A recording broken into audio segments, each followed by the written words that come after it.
We're old now. That's just what it is. We did. Yeah. I asked somebody who's considerably younger than me if they had seen Office Space, and they said, "What is that?" Yeah. And I was just like, "Well, okay, I'm old now. I'm gonna We're go cooked. crotchety away." Like we're cooked when the current generation of kids is like, "What's Pokemon?" Yeah. Yeah. We're truly That's cooked. when we're done. Yeah. We're truly done at that point. That's when we're truly done. Yeah. Yeah. Welcome to week. What is it?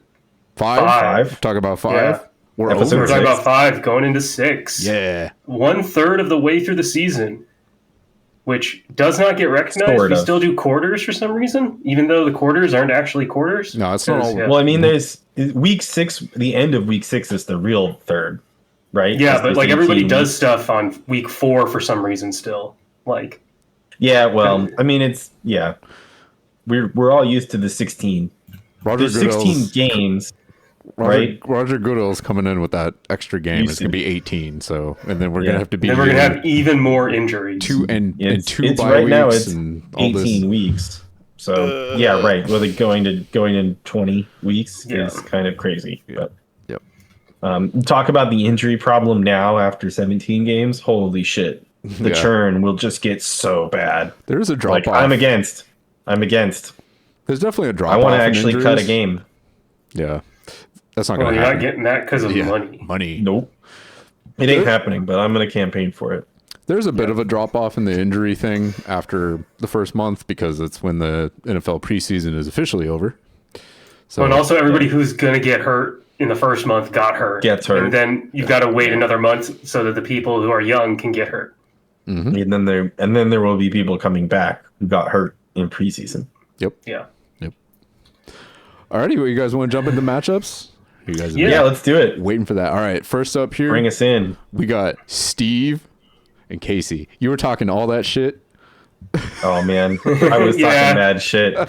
And, he was feeling himself coming off the championship with his, whatever he thought his point differential was or whatever that was. I mean, I was, at the time, I was spitting mad facts and I was averaging 204 something points. Casey got more than that. Yeah, well... And this is gambling, so... Yeah, this is gambling, and I came in right around the league average, so I don't even feel bad about this week. Kudos to Casey for fielding a really great team and getting the W. Yeah, I feel like he listened to you. You said adjust your little start-sit decisions there, Casey. And he did. I did. And he absolutely smoked you. It bit me. It bit me. Yeah, and good job. Good job. And for a 0-5 quarterback, Justin Fields is hilariously good at garbage time fantasy football. Yeah, hilarious. He's so good at fantasy football. Fantasy football. Yes. Yeah, very good at fantasy football. It's the Blake Bortles effect. Blake Bortles did the same thing, except he would just in the fourth quarter, just be down a million scores and then just start launching every single play. Yeah. Although, watching, you did get a couple of those this week. Yeah, watching Justin Fields this week, it's just such a shame. He could be the ultimate Taysom Hill archetype. If he just played running back instead of quarterback, that would just be insane. Yeah, I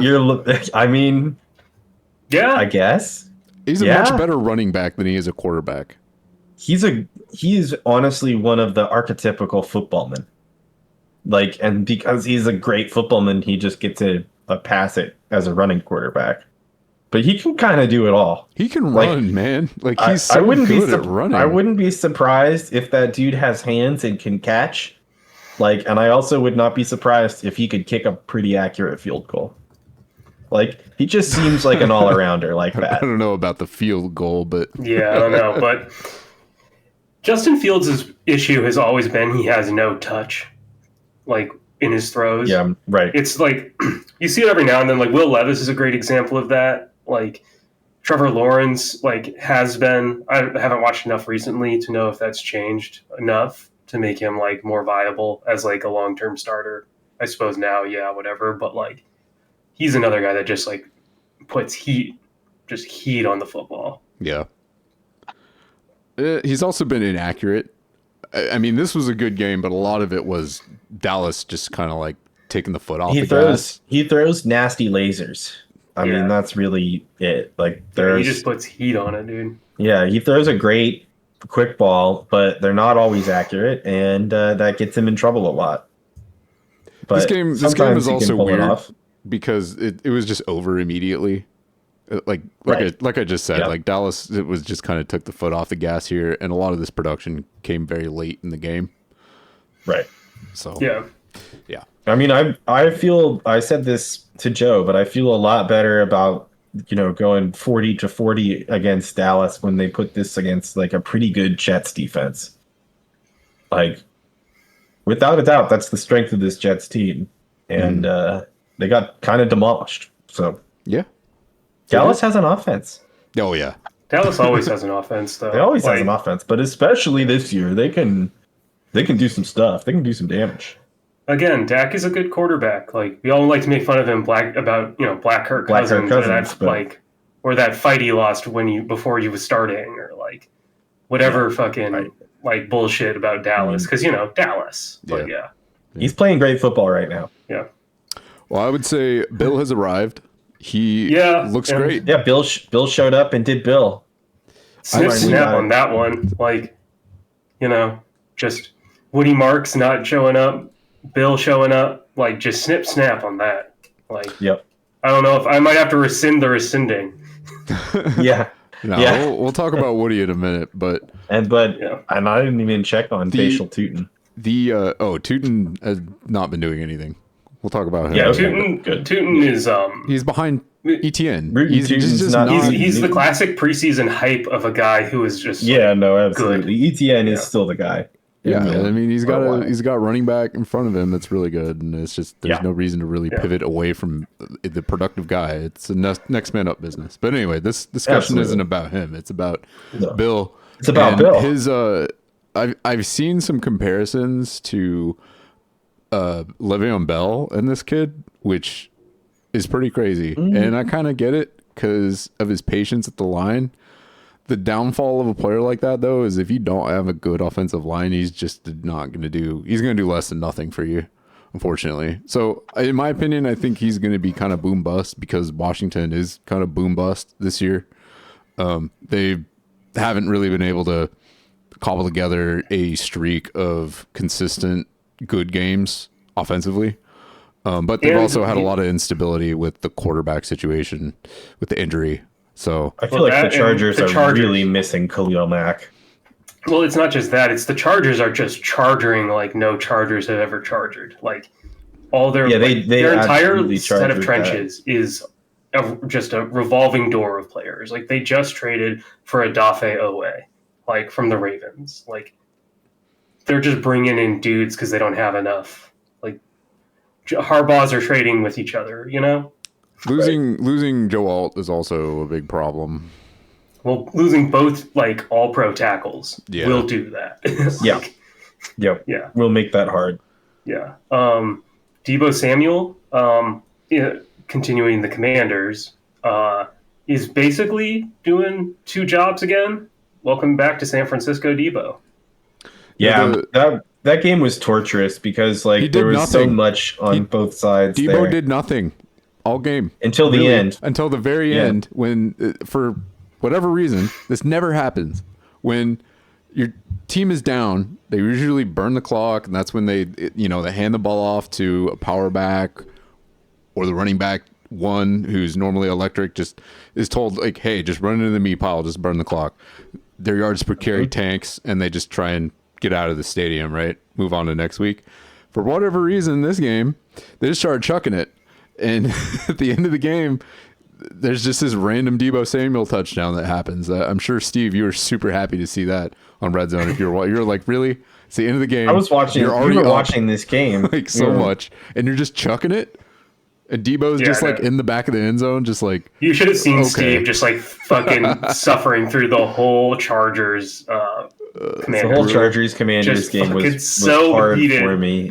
Yeah, just so heated. Well, because it's just like throw the ball, not to him, the whole time. Yeah, because I have McCaffrey and Lane and it's like, oh well, no, it's going. The offense is funneling through Devo and Bill. Like, I don't have the good commanders here, but I'm kind of forced into this situation because of huge numbers of injuries. So, whoops. Yeah.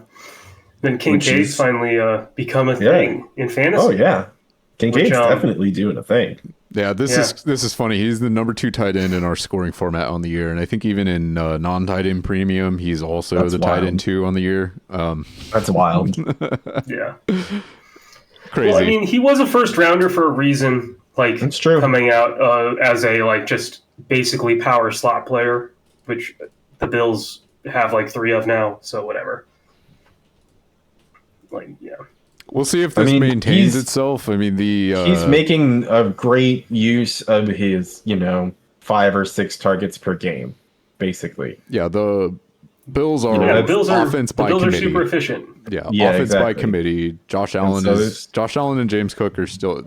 This is my take. Josh Allen and James Cook still the only stud pieces of this offense you really want. Reliable. Casey, except for this week. Casey got Khalil Shakir in his lineup this week too, who also played well.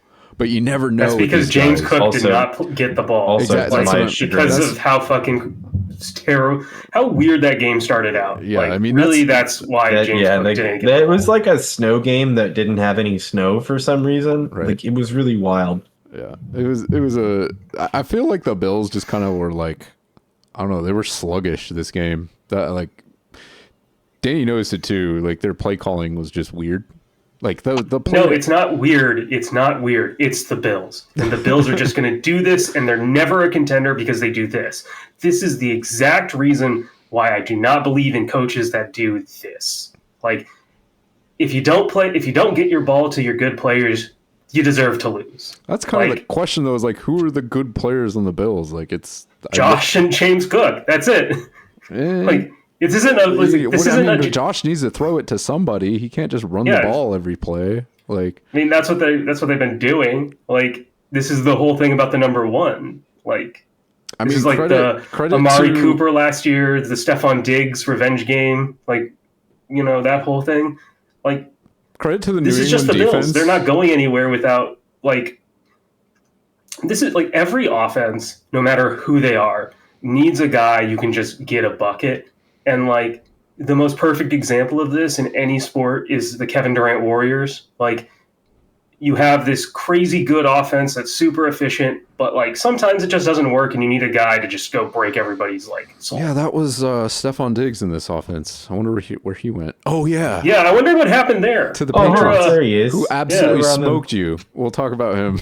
I think it's John's matchup, but goddamn. Yeah. God damn. Well, yeah, Steve. Yes. This is pretty cool. Jonathan Taylor got another hat trick, which is he either gets a hat trick or he just gets a lot of points. Yeah, I think he's gonna be the RB1 this year. There's no one else is really so far challenging him for it. I mean, Derrick Henry is on a broken Ravens team, surprisingly. Saquon and the Eagles are soap opera at this point, suffering the Super Bowl hangover. Hangover, whatever. It's that and I mean, I've been saying this for weeks, but their offensive coordinator change, this is a perfect case study in somebody who is good at play sequencing and play calling, and somebody who is not. Somebody who is good at setting up an offense, somebody who knows how to use personnel, and somebody who's trying. If you watch the Eagles, they are trying to be the Eagles from last year instead of trying to be the Eagles this year, and right. That's a recipe for failure. That never works. They ass. Yeah. Yeah, they ass. I haven't been really impressed with Brian Thomas Jr. this year, which really sucks. I mean, I really liked him last year. Obviously, famously you sniped him from me. Right. I think I've noticed though, this game was a primetime game, so a lot more eyes on it. Paid a lot more attention to this game. I haven't really gone back and watched all 22 for some of the other Jaguars games this season. But the thing that stood out to me this week, at least, was he wasn't really getting a lot of separation. Seemed like he was really struggling, breaking away from the Kansas City defenders in this game. And I'm wondering if that has a little bit to do with the overall kind of narrative around him and Trevor Lawrence. Like Trevor Lawrence is a thing, right? He's not hyper He's still targeting throwing like Mac hospital Jones. balls. Yeah, he's not in other games in this season. He's not really gotten some good looks. The looks that he has. Trevor Lawrence is a derp. Yeah, he's a derp, but he's a derp. I feel like part of this is a BTJ problem that he needs to get figured out. I think that injury is affecting him more than that's would my lead on guess. to believe. Yeah, That's my guess. He just looks different. He looks like he's kind of lost it's his the step. Injury plus like he's also fighting through a ton of contact. There's a year of film on him. Yeah, That's like, cornerbacks are jamming him a lot slump. more. Like, and he needs to figure out how to come through the hut and beat some more of this contact. And part of the problem is that he basically just runs go, and so it's easy to jam him up at the line of scrimmage and impact this route. And then Trevor also has a bad tendency to underthrow balls, so he's underthrowing them right into the contact where he would have had a curl or a hook or something before, because he had a little bit more power in his step before the injury. So yeah, that's my guess. Hopefully it gets better during the season. And they got a bye coming up here in a couple weeks, but I'm hopefully. That really stood out to me. The separation issues. Because he was not getting a lot of separation, but he was also getting jammed up a ton. Like cornerbacks were being extremely physical with him. Like they were intending to bully. It's literally the only thing you can do against a guy who is like that his profile. Yeah, I mean, exactly. I know Trent McDuffie is really good, but like this dude was eating him alive. And Trent McDuffie is really good. Oh yeah, he's fantastic. He's a good player. Yeah, I mean Trent McDuffie's a first team All Pro corner. Like he's amazing. Yeah, no, absolutely, he's really good. Like, and I should have started him. Fucking Derek Stingley, you're my other All Pro fucking corner, first team All Pro corner. All right, Steve, the Darren Waller couch potato. He's back. He's back. The couch potato. To field pipeline. Yeah, I couldn't. He was my hot potato. Like I was just like, there's no way. Like after what was it? 1 year, he had one season where he was gone, making music, doing fucking off, smoking weed, doing nothing, beer, whatever he was doing, being depressed about Kelsey Plum. Yep, and then he comes back, fumbling the bag. Yeah, the Stars involved in that. This is such a like crazy situation because like the Dolphins are in a real bad way. They need offensive production. He's immediately in a fantasy relevant space, and now you have 3 good tight ends. It's a good holdover until Brock Bowers gets healthy. So fuck you. Yeah. Yes, exactly. That being said, like I kind of feel like I don't know what the Dolphins are gonna do, but it really feels like they really should tear it down. I mean, I don't think they will, but like they should really do it. Yeah. What's tearing it down look like though? Moving realistically. So do you think trading their franchise quarterback and firing their head coach is the move? That is what tearing it down is in this situation because they don't have anything else to move. They could move. I don't see them doing some of their. That's why I'm saying I don't think they do it. But like they should really just they should fucking like just work over the Vikings because the Vikings could use Tua. That'd be interesting. I mean, Tua and JJ, like that's a recipe to work. That will work. I just straight up don't see that happening. I don't see them. Well, yeah, duh. Duh. But they're not going to do it. They should. As much as they're a quarterback away.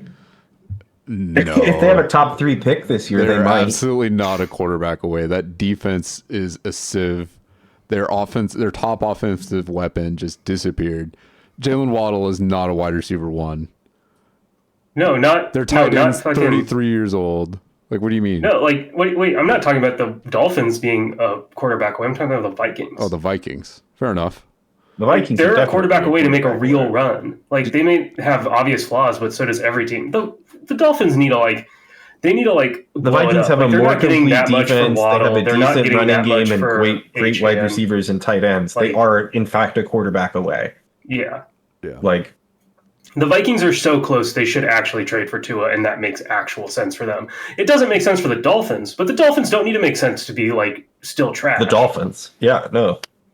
I don't know. I feel like the consensus is that Tua is not good, and he's one hit away from being a vegetable, so I don't see anyone wanting to trade for him for that reason. He's just kind of in this awful position where he's on a team that will probably blow it up, in the off season, and what's the market for him look like? You know, like. Well, I don't know. I generally don't trust the general consensus on quarterbacks because quarterbacks, even a starting quarterback, are hard to come by, and also like when has a billionaire ever cared about the masses and what they want? Like this is just 30 dudes in a room being like, "Hey, fuck you." Right, but a general manager needs to look at him and buy into him being the face of the franchise, and there's a lot of questions that are good questions to have regarding his health. Yeah, no, that's fair. But also, if you're an owner, that's like, if you're like, this is the difference between a general manager and an owner is an owner needs to make money and a general manager needs to keep his job. Sure. Like, we'll see. Yeah. The Dolphins are both of those are predicated on winning games, which the Dolphins aren't really doing. Yeah, they are a dumpster bin organization right now. All right. Yeah. That's all I gotta say about on this. to Skot and Kelsey's matchup because there's nothing else we got, right? You've gone through everything? Yep, Skot and Kelsey. Let's go. Yeah. All right, let me find it here. Let's. Oh yeah, it's at the top. Silly me. Yikes. Yeah, I'm in preseason form, everybody. Yeah, you got fucking rocked, dude. So last week, I did this to everybody. Scored like a billion points. And then Kelsey comes in and does the same thing to me. What the hell? Yeah. How's it feel?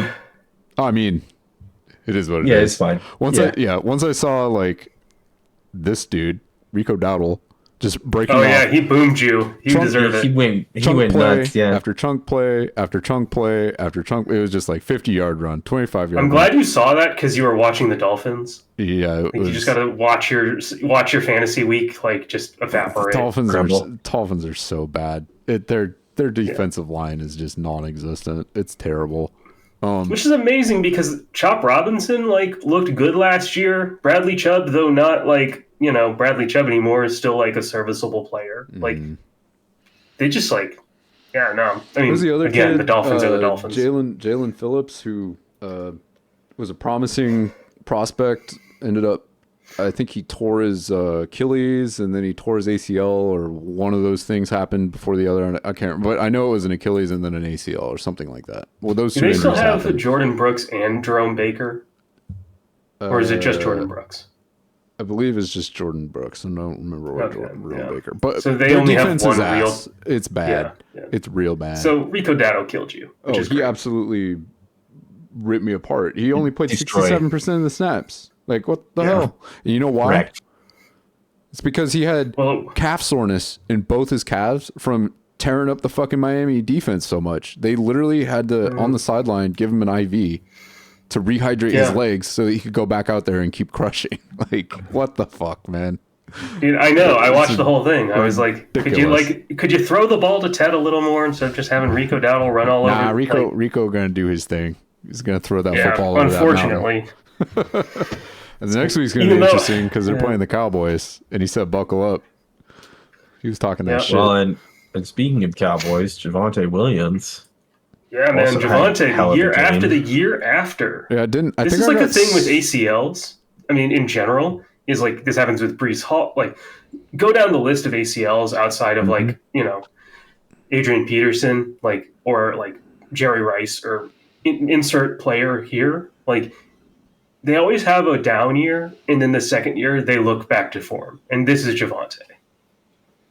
Yeah, absolutely. I mean, he looked electric his first season. He's looking obviously. good. And I know Kelsey really liked him. She had him his rookie season in redraft with us. She really liked him. So good that she stuck with him and didn't drop him because he was in that weird fucking Broncos committee bullshit with Sean Payton that he's currently doing with Tyler Bidet and RJ Harvey and just like the J.K. Dobbins like spin cycle, like whatever the fuck they're doing over there in Denver. Again, Sean Payton is a fantasy terrorist, and fuck that guy. And the Cowboys are a fantastic fantasy team. It's the only reason why I enjoy watching the Cowboys. If they didn't have a good offense, it'd be so bad because they get so many primetime games for no reason. I at one point said that they were discount Bengals. I think the Bengals are discount them right now. At this point, yeah, it's flipped from last season. Yeah. Like it's fair. So I got tore up by the running back 1 and 2 on the week, I believe. Or no, it was JT and then these two motherfuckers just absolutely. Yeah. The 2 and 3. And we got to talk about Jamar Chase's tackle numbers because that's hilarious. Yeah, so that's absolutely wild. I was upset about this because Jake Browning kept throwing interceptions, and Jamar Chase kept tackling people. Jamar Chase got 3 tackles. He has. You want to know the best stat? 300% more fantasy points in the IDP position than fucking Whiskey Dick over here, Daniel Hunter. Actually, I think it's an infinite amount because that's a big old zero burger. So that's actually an infinite amount. But it's so bad. He and I also will say this about Jamar Chase. Jamar Chase on the season has 5 total solo tackles because of the situation, which is more solo tackles than Micah Parsons. Which is a thing. I'm sure at some point, if they keep getting tore up in their secondary, they're just going to send him out there. They're going to have him just Travis Hunter is like Jamar Chase is the new Travis Hunter. Jamar Chase is the new Travis Hunter all along. Yeah, I've been here the whole time. Yeah, the situation with like Daniil Hunter was obviously Baltimore was just non-competitive, so they pulled the old guy. They didn't, keep him fresh. So I got fucked by that. Thanks, dude. They can't. Yeah, I got more donuts on my team than a Krispy Kreme. Jesus Christ, I got so many donuts. Most of them are bench. But Congratulations. you got Ibuka, you got Justin Jefferson, you got Zach Bond. You still got people. Oh, I got people. You got 7.5 points out of Hunter Henry. Good for you. Yeah, Hunter Henry contributed. He wasn't Darren Waller. He's no Darren Waller. Yeah. You got Stephon Diggs in that one, who for some which is crazy because it's not a year after for Stephon Diggs, but Steph Diggs is missing the year after the ACL. He's still good. Yeah, he'll be fine. The Ibuka game was crazy. He's from Tacoma. He came home. Nuts. He's been a Seahawks fan his whole life. Like he brought his entire family. All of his friends, and he showed the fuck out. They had a whole section for him, and apparently his mom was like, "You can have these tickets for this section to see Emeka's game, but you need to. The contingency is that you need to wear Tampa Bay gear." And they all showed up and they had Mariners hats and Tampa Bay jerseys, which is cool. He absolutely torched us. And him and JSN were just like dominating this game. They were going tit for tat that whole game. That was awesome. Emeka there were some fun parallels in this game. That being said, like, man, for somebody who can run routes as well as he can, like, our secondary had no answers. Like, just nobody in the athletic ballpark. No one who, like, could just... Nehemiah Pritchett. With, the football IQ. Yeah, Nehemiah Pritchett got smoked. That other kid, I think, Tyke Smith, that got smoked. Josh Jobe smoked. Also, our entire secondary is gone this game. Yeah. So it was basically just like a tailor-made offensive for great fantasy. Fantasy. If this was like a primetime game, it would have been game of the week probably. It was crazy. It was so just erupting. every drive it seemed like it just couldn't stop. There was, I think, the 99-yard drive. Was it 90 or 99 yard drive that Baker Mayfield manufactured? Was just a piece of work. It was just art, man. It was crazy. Did you see? You didn't happen to check out the Carolina Panthers subreddit while that was going on? No. Oh, dude, there was so much. There were so many like Baker and Darnold memes going on when this game was happening because it's just the points and like the production. Yeah. Oh, it's so funny. Yeah, like just so much salt. And then it's just Bryce Young just eating shit, failing in their game, somehow failing upwards to beat the Dolphins. I will say he wasn't that bad except for like the first 3 drives. I mean, he found a rhythm eventually, but the thing that's really chafing my ass though is the Kenneth Walker timeshare with Charbonnet is the most frustrating experience in fantasy. It's brutal because it's like he has this very like predefined section of the field where he will be used, which is between the 20 and the 80 yard like section of the field. Between the 20s. And then as soon as between the 20s he's used, but then as soon as they get into the red zone, they just fucking Charbonnet just waddles onto the field and scores the touchdown, and it's like, cool. Yeah, this is gonna be a problem for my fantasy team for the foreseeable future. That was James Cook's problem his second year in the league. There's Pacheco's got the same thing going on with to a lesser extent with Kareem Hunt. Like, this happens all the time. Like, Breece Hall had this a little bit like last year, I think. I haven't watched the Jets this year, to be honest. Like, I'm not like it definitely happened last year. Yeah, it's just like Braylon Allen would come in. The thing is, the between the 20s thing is like a real thing in fantasy. Like, it's just an absolute death knell to production because, like, really what we're playing is like touchdown roulette. It was the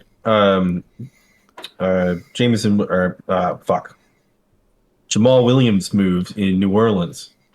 You know? Oh yeah, with the 11 touchdown year. Yeah, exactly. That crazy year for Jamal Williams. That was pretty wild. The number 2. Like, yeah, I remember picking Jamal Williams up that. for like in some get 13 you get like 13 every week.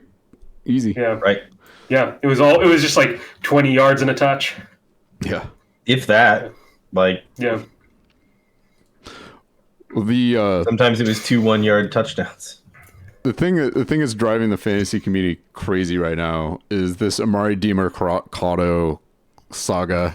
Oh, this mess of a play. Oh my god. No, like let's watch this. Like, this is the most amazing thing ever. Like, this is hilarious. I'm just gonna shut up. I don't understand why players keep doing this. DK's done this. There's always one dude every year who does this. Like, I mean, who's he wants to get last week? AD Mitchell. AD Mitchell did it last week. And then Kyle Pitts did it last year, but it got called in his favor. JT did it last year. Don't drop the ball as you go over. Yeah, get farther. You need to get 2 steps in. He also slowed up. He slowed up. This is a thing that I always hate. This is the thing I hate most about the celebration in the end zone is the slowing down. Like, Ibuka did this 2 weeks ago where he like turned around and slowly stepped through. Like, I hate that. I don't finish the play. I don't understand. Like, I hate that shit so much. So stupid. Like, the one time I didn't hate it was Marshawn Lynch, but that's only because it was him. And like, fine, I'll allow it. You've earned it. Yeah, you're Marshawn Lynch. It's like, if you get hit, you'll just like waddle with the guy over the line. It's fine, but that shit's annoying as fuck. Yeah, I mean, this happened after that play. Gannon comes up to him, so the head coach just absolutely rips him apart. Got fined $100K for that. He got fined $100K for that. Into it. Yeah. And then he came out and apologized and said they weren't going to punish him. So, like, what? The Cardinals are such a mess, man. Because there was also this play. Dude. There was also this play. This level, you know what? You see things that you've never seen before if you hang around long enough. We call this an ABA play. A, offense has the football originally. B, recovers or intercepts, finishes their ball back to A. Really, now you've just really had, I think Sean Smith did a good Tyler job Lockett of with the hands drill here in the fucking comedy of errors. Takes 3 steps. Yeah. Like, just whoop, fucking survives the ground initially and then not anymore. And then, like, oh my God. Cardinals lost this game 22-21, guys. That's fucking Buda Baker failing to corral the ball there. Like, what the hell? That shit's so funny. That shit's so good. I mean, there's only one funnier moment this week, and that was Tom Brady roasting Gronk on the broadcast. Oh yeah, that was great. Did you have that one? No, I don't have that. I don't got that. He said Hunter Henry is the best tight end in Patriots history, sitting right next to Gronk. Oh, that's rich. It's really fun. It was very good. Yeah, complete deadpan, and like Gronk had to sit there and smile through it. It was really strong. Yeah. Well, that's all I got to say about this matchup. Kelsey, you absolutely smoked me. I think your season is turning around at this point. Beating me is pretty. You needed to win this week. I also needed to win this week because I got to play Trevor next week, and I have some serious bye problems next week. Well, the other thing we should mention is just like Trevor Lawrence's his fail of a touchdown for the rushing touchdown. Like, oh my god! Come on, how did we miss? Come on, sleeper guys. That is hilarious. Touchdown. Like, you literally started the play on the ground for 4 seconds, thinking you were going to get sacked, waiting for the sack, and then got up and ran in for the touchdown. Like, the time to throw versus the time on the ground to run comparison needs to be made there. Like, it's crazy long how long Trevor Lawrence. Well, and also Chris Jones give up on the play. Like his right guard stepped on his foot. Like, everything went wrong in that play, and somehow Trevor Lawrence got the touch. Like, that's crazy. It's so wrong. Just a comedy of errors. Like, yeah. So I'll pull up the clip here. This is the play. The very end of the game, Trevor Lawrence stumbles and runs it in, and Chris Jones is just standing there watching it happen. Chris Jones, man, just doesn't care anymore. Yeah, he knows it's over. On one hand, it's like, yeah, it kind of looks like he's just standing there the whole time, and he thinks that someone's going to tackle him. Like, his lanes are blocked here. His job was to obviously plug this hole right here. Yeah, plug the forward gap. But then Trevor Lawrence just falls down for some reason, and then stands up and. But the protection holds. The problem is that there's absolutely no hustle. Like, why is he not sprinting to the edge? Yeah, no, that's the whole point. It's right like the now, fundamentals of just tracking. Play through the whistle. He's literally just. He could play leverage. He could play leverage right there and actually make an impact on that play instead of just like stumbling into if he starts running the moment, like right here, if he starts running the absolute moment that he falls down to the edge, he could stop that play and then probably win the game. Yeah, no, it would be a game-changing play. I mean, it was 1st and goal, but it's like it takes time off the clock and it would require a timeout to get called. Like, it makes it a very different game at that point. With the crash out from week 1 and this, it's like, it's not a good look. Not a good, or no, it was week 2 when they lost to the Eagles. Not a good look, Chris Jones. Hopefully he bounces back because he's an absolute stud when he's on, but might be a little bit checked out this season. Who knows? We'll see if he gets it figured out. Yeah, we'll see. All right. Next up. Ben and Jordan. We bring the magic back. Yes, sir. Thank you.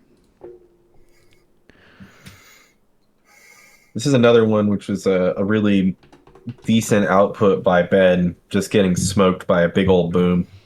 There was a lot of that this week. There was a lot of like good games and a lot of bad games. It's better than last week. Last week was brutal because of how many blowouts there were, but this week there was a lot. It was a lot more competitive. Yeah. Yep. Still haven't been a part of any of those blowouts, so whatever. Well, Saquon finally did something, and now he's hurt. Sorry, Ben. Yep. That's kind of brutal. You look good, too. The Eagles look like they were getting together, and then they just lost to Denver. Snap. Their offense is like trying to be like the Eagles are trying to be last year's Eagles, and whoever their coordinator is, just like you can't have good players and like just expect them to be the exact same as last year because you're different. Like, you have to do something. Like, this is the whole thing about coaching and like game planning and all that. Like, I think Kevin Patullo is a little lost. He's the OC. He doesn't know what he's doing. He's a like, little, this is the in over his head, over his skis. Seems like. Yeah, he's got like a Ferrari, but doesn't know how to drive it. You know what I mean? He's bit off a little more than he can chew. A little timid with the offense. Jalen Hurts has also regressed a little bit.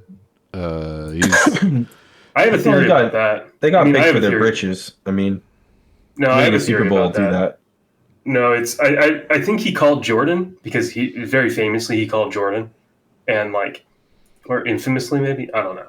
But he called Jordan, and listening to Jordan about anything sports related is the dumbest shit in the world, because that dude made a documentary about how he did it all by himself without Scottie Pippen.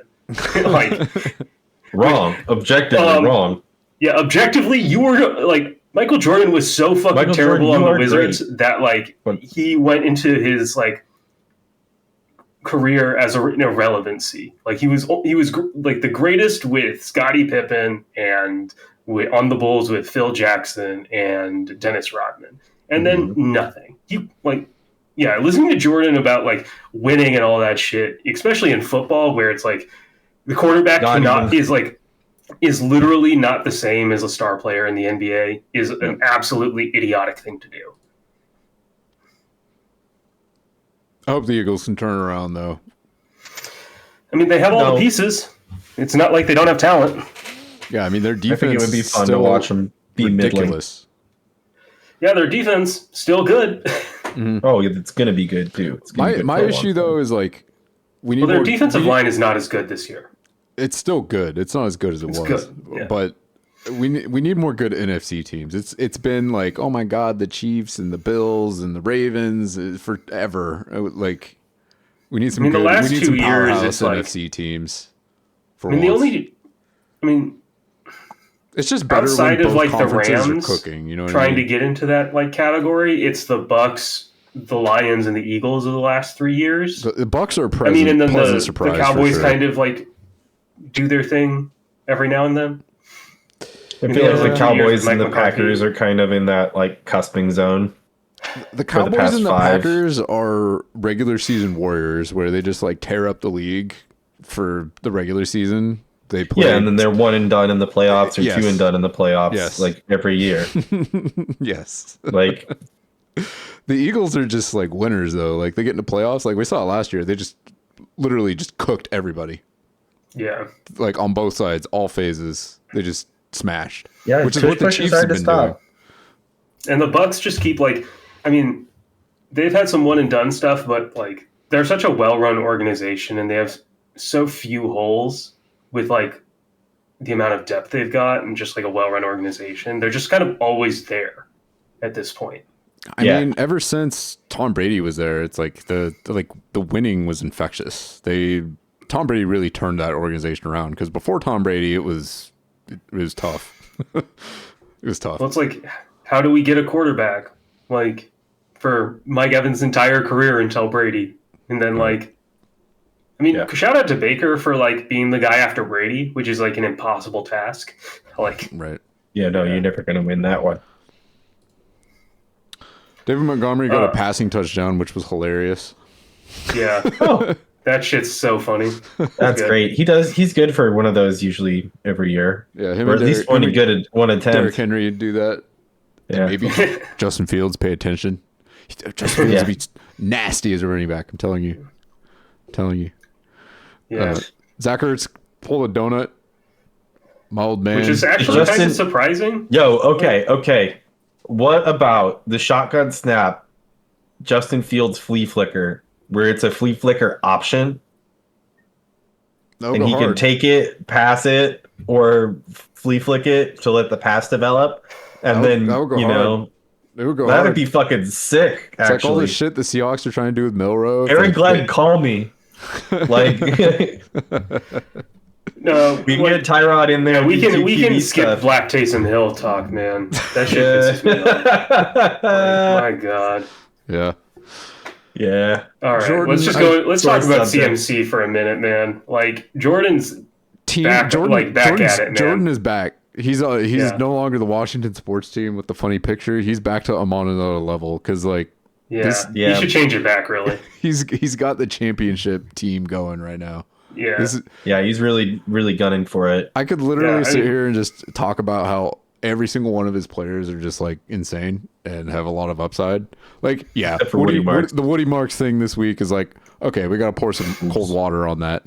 But Woody Marks has undoubtedly flashed.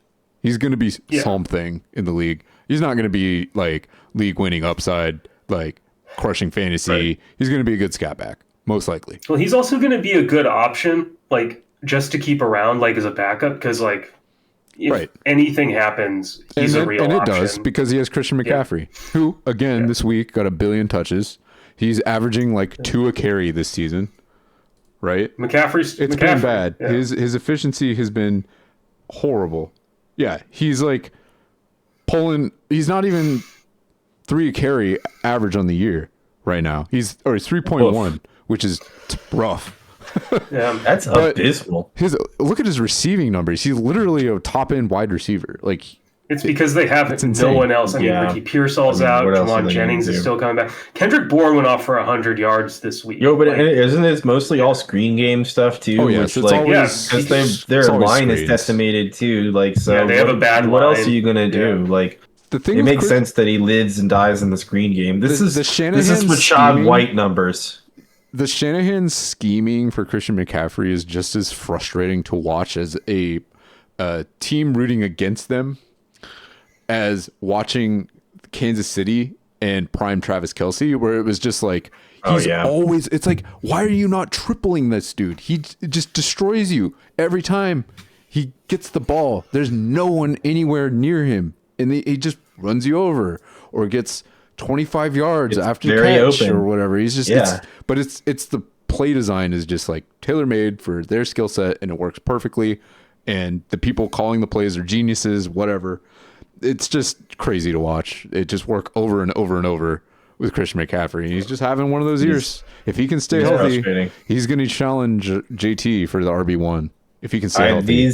These attempt numbers are not sustainable for a dude his age. Absolutely not. Well, in his injury too. Look, I mean, like, he's averaging at least 20 to 30 targets a game. Usually on the 30 side. 20 to 30 touches. He touches. He had 18 targets and attempts combined.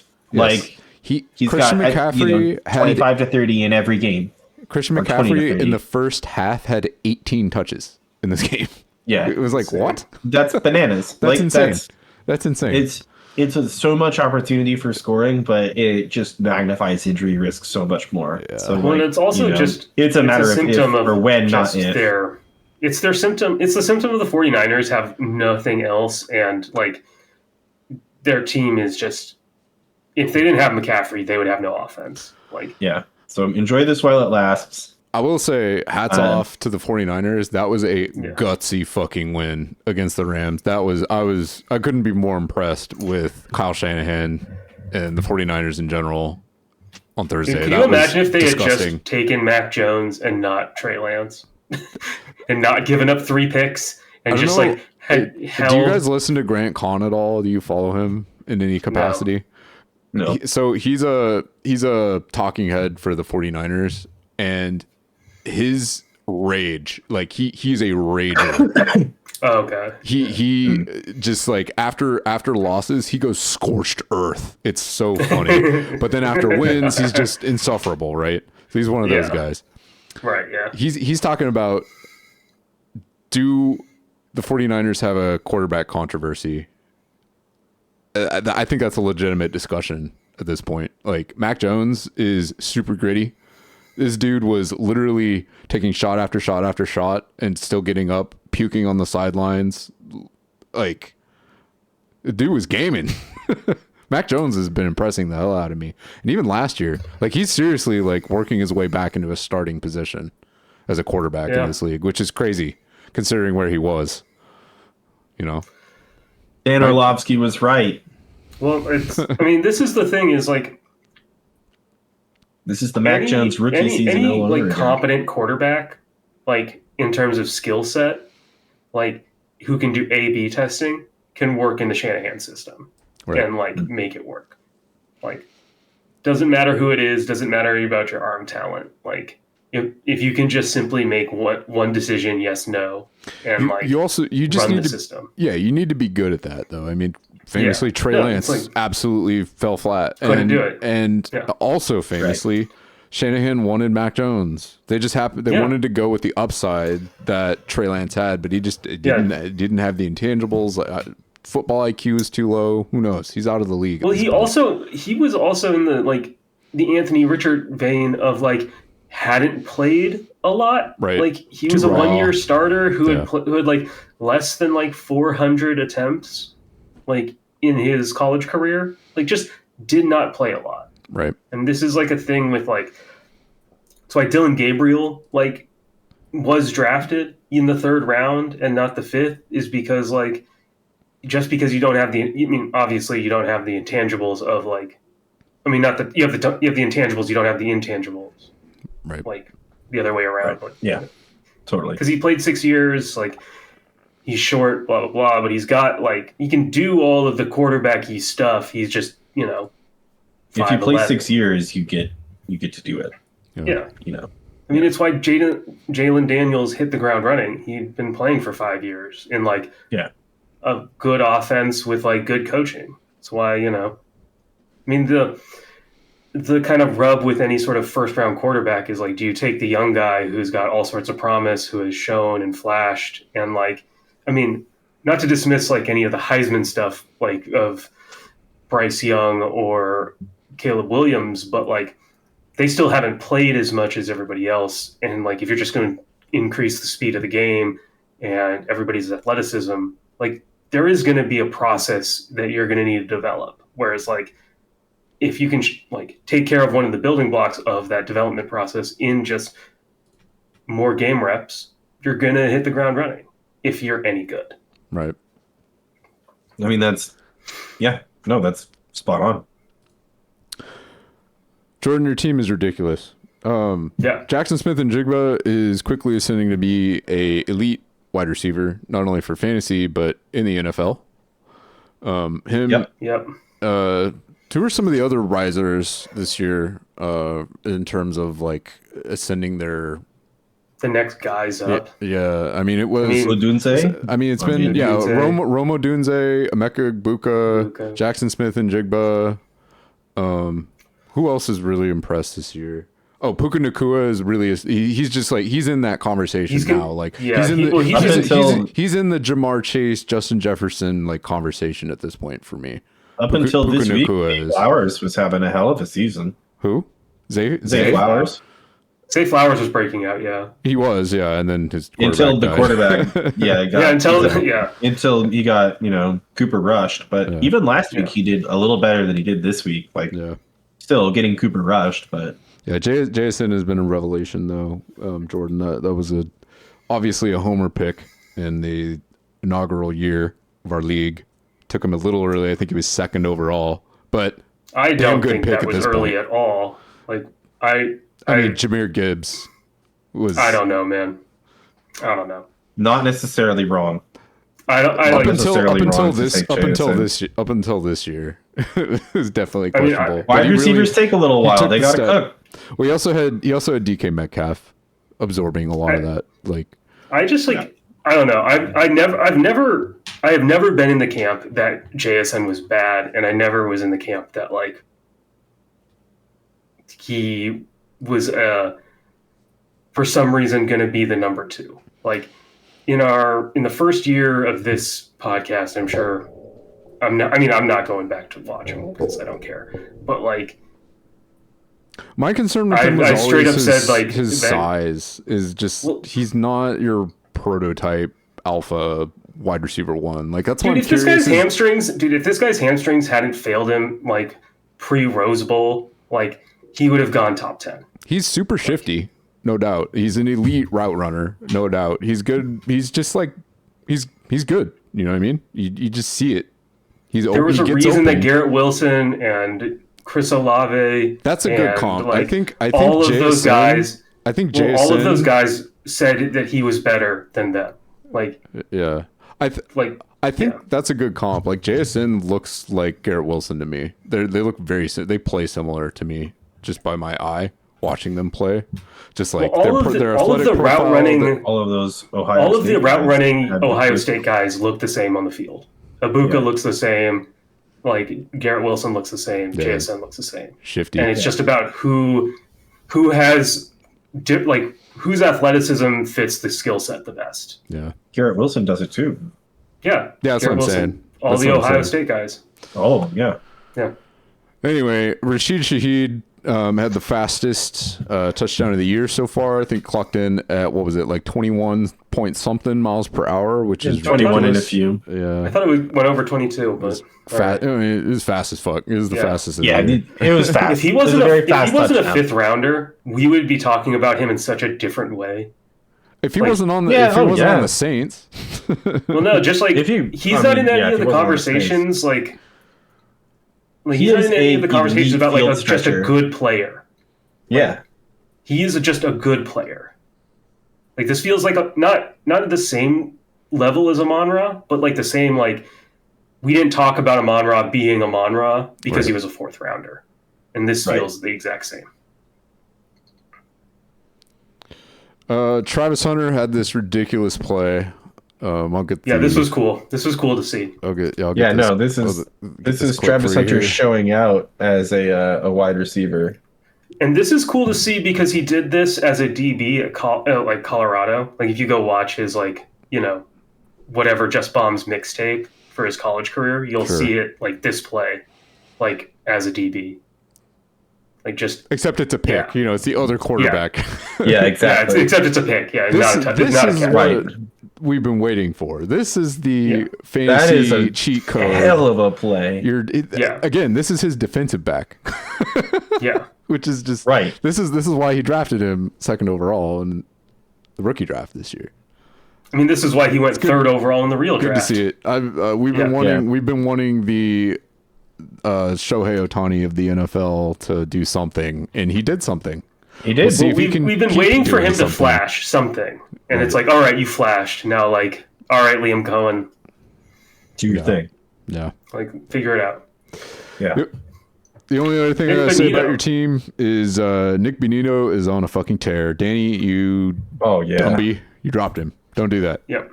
Don't drop. Yep. Good defense. Nick Bonito is the truth. He's really good. Nick Bonito's turning into one of those elite pass rushers, man. Just a guy. Like guys. Yeah.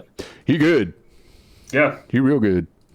Well, he's been good too. Like he really started going on a major tear at the end of last year, and has continued it into this season. He had a couple pick sixes or strip sacks. Yeah, he had a good season last year as well. Like really, like that's great for a pass rusher. Like, he's like, and you look at his size, his 6'3", 240. Like he's in that Von Miller, just like smaller, just bendy as hell. Small but like bendy and powerful too. I mean. That's a crazy comp. I mean, look at he's on track. I mean, I don't think he is Von Miller, but like that's like the archetype. Look at this dude's career. It's insane. He's been in the league since 2011. He's got a billion sacks. Like, I love Von Miller. He's an awesome player. He's an all-timer. Awesome dude too. Hands down, first ballot Hall of Famer. He's a lock. Once he's easy first ballot. Yeah, easy. Oh, yeah. Easy should be. Yeah. I can't imagine him not being a first ballot. That'd be crazy. Yeah, no. Especially if he's on the Bills right now. Yes. No. Yeah. Or no, he's on Washington. No, he's on the Washington. Oh, the Commanders. Yeah. He's chasing another ring. I was thinking Joey Bosa is like he's the one who's right. The other rehabilitation project. Yeah. All right. Let's talk about Trevor and Joe. Yeah.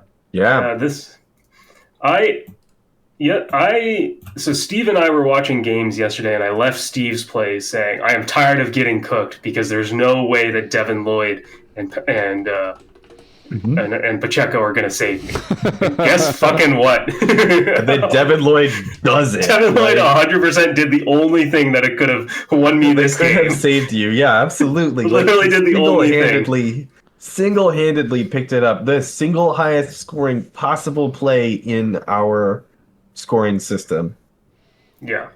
Like insane. Devin Lloyd has been on a true contract year, pay me like tour. Also I like the insight. This was I love the NFL like broadcast is just so polished, and it's such a treat. Like it's easily the highest quality sport product in the world.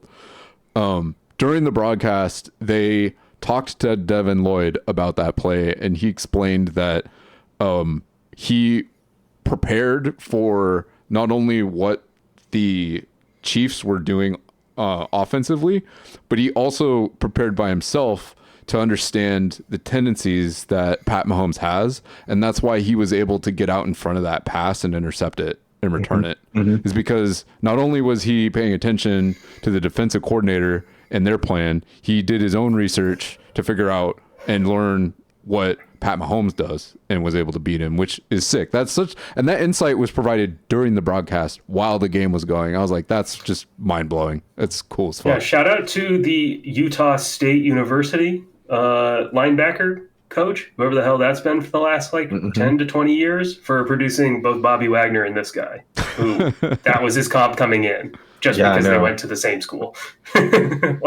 Yeah, and the Panthers are going to fuck this up and let him go, not sign him to a contract. You mean the Jags? The Jags. The Jags.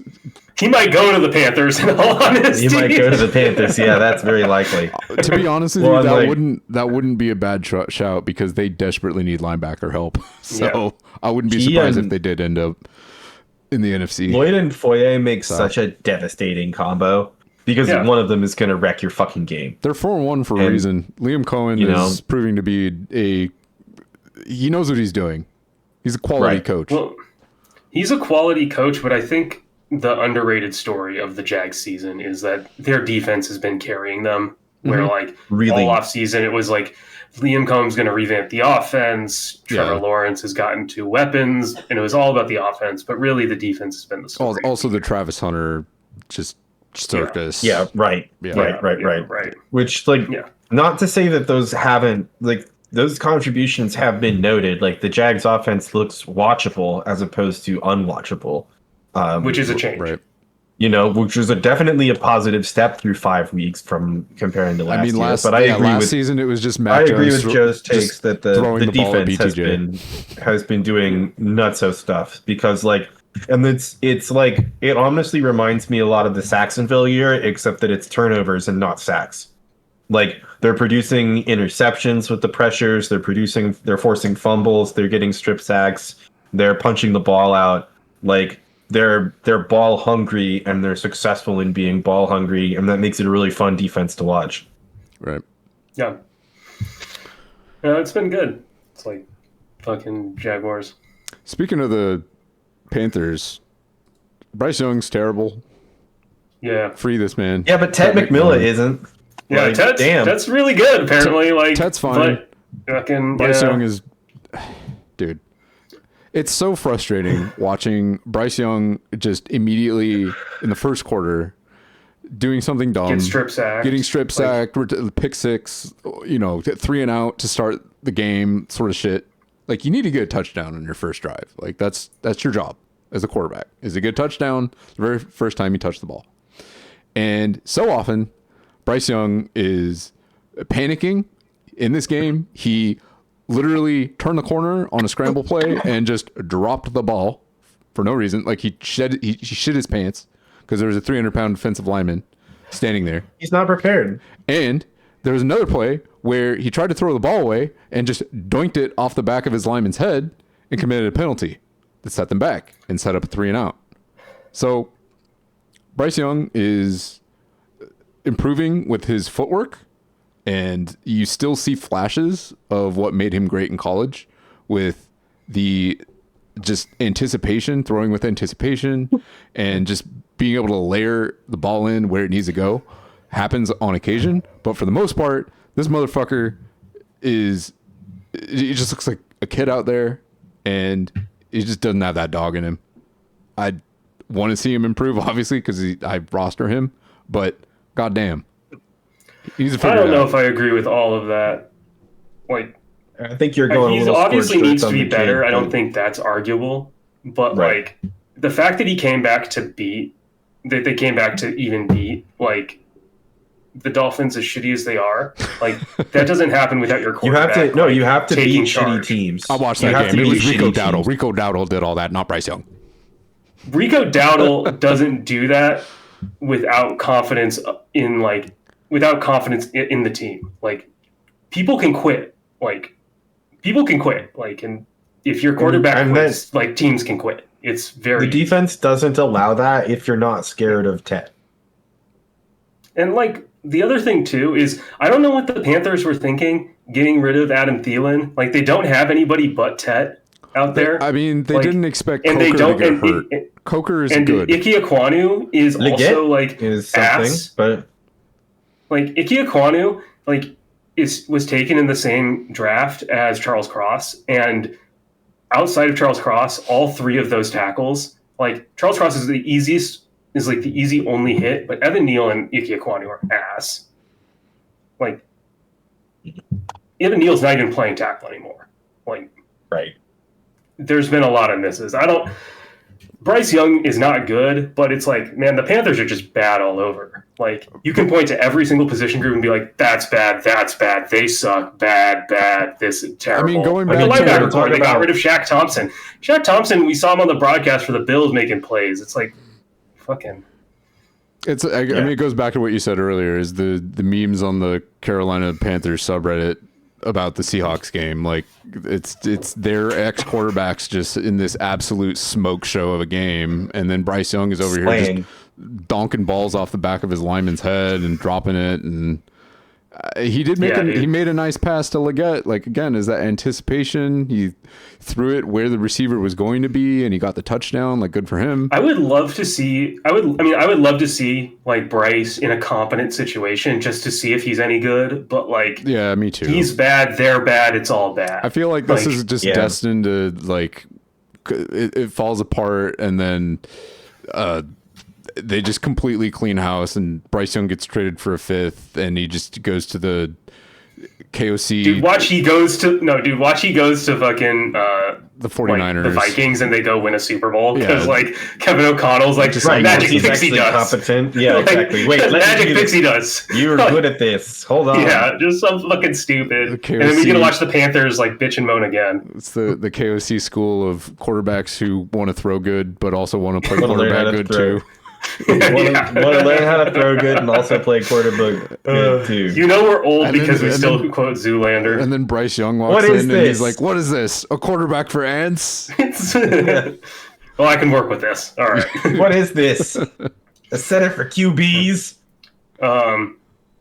Well, enough about how terrible the Panthers are. AJ Brown and the Eagles are terrible. Well, AJ Brown's half-assing it, but he absolutely AJ Brown Eagles are still terrible. AJ Brown is like, watching the discourse about AJ Brown is it's just like the Kyle Pitts discourse last year. It's like this he's not good, like he's doesn't care, he's lazy. He's selfish. He does not putting in the work. Blah blah blah. It's annoying as fuck. And I do think there's two things going on. It doesn't help like, when truly. the play that everyone was talking about this week was the deep shot to AJ Brown where he stopped running, and then but if he had just like put in 100% effort, it would have been literally a game-changing play. It would have been like a 30-40 yard completion to keep the drive alive. But instead he slows down, and then the ball just plops, 8 yards in front of him where he would have been had he just tried. And that's just a bad look. Yeah. I do think that the tweet, like his like Bible verse thing, wasn't actually about the Eagles, but was about social media. But like, because that makes way more sense. And Occam's razor just says, do the simple thing. Right. But like, there is something internal going on with the Eagles that like, if you're having player meetings right now, which they just did, like, that's bad. Doesn't matter. Like, it's before the halfway of the season. It's bad. Like, it's bad. Having player meetings in week 5 is like dysfunction. Yeah. Yeah, I saw a beat reporter talking about how Saquon and AJ Brown and Jalen Hurts had like a couple hour long. I thought Devonta Smith was in there too. It was like all the big something like that. I mean, players obviously it's the same thing. It's a players only meeting, and that's a sign that things are fucked, and it goes beyond really coaching. Bad, yeah. Yeah, and it's like either the meeting works, or it all falls apart. Yeah. Like, right. Yep. That's kind of where that's at. So is Jalen Hurts wrestling his way out of Philadelphia? I don't think so. I mean, you can just see at the end of that game when he threw the Hail Mary. Like, did you see this where he throws the Hail Mary? And then Devontae Smith got in front of AJ Brown and they like fought each other for it. Yeah, just like dysfunction. That's a clear sign of just like the disease of me.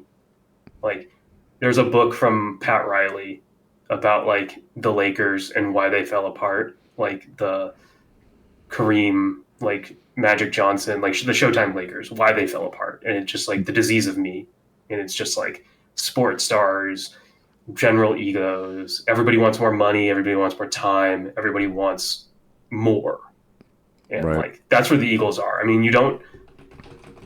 there are so few players in like that could manage that situation, like that, like where you've got a superstar that's humble enough to like manage that. I can think of like maybe one example of it. Isn't that kind of what happened to James Harden? Is like he just like thought he was all that, and like even like he just kept going team to team because he was just like so in his head. I don't really know the whole story with that, but like, no, that's not really it. Like James Harden, like ran into like the prime Golden State Warriors, and then the KD Warriors, and then like basically he lost a step and needed help and like to win, and then like he's a choke artist. He's like, what if? He's like Dak. What if Aaron Rodgers, but like the first round and not the championship round kind of thing? You know? He got steamrolled by a historic dynasty over and over and over and over again. Yeah, basically. You know, like it's kind and of in like really embarrassing fashion too. Like if you go back and look at like the James Harden saga, it's so embarrassing. Like it's crazy. Like the shit. It's kind of like being the Steelers during the Patriots dynasty. Makes sense. Like you're getting to the championship and then you're getting your shit rocked. Yeah, I mean, I gotta say, maybe you sneak through once. Completely different thing, but like the Counter-Strike Global Offensive scene, like Team Liquid and Astralis I'm a huge Team Liquid fan. It's like the best North American team, and they just ran up against the greatest of all time.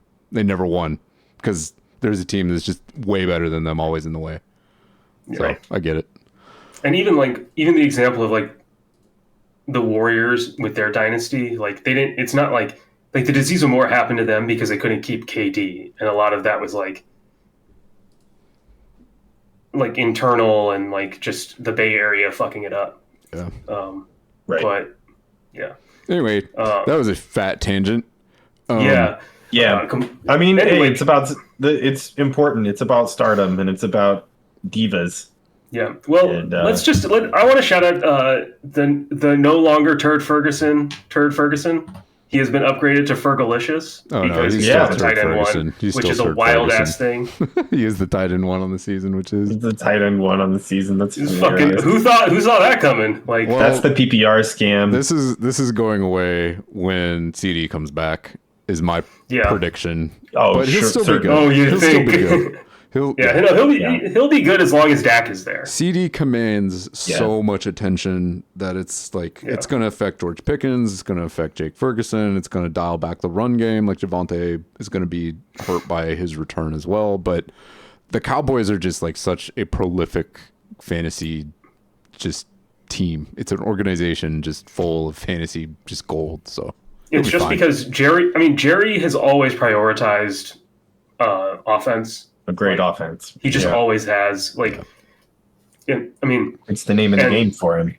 Really. I mean, it is very much about like putting on a product that people like to watch, and defense is not it. Generally. Yeah. Unless you're a sicko like me.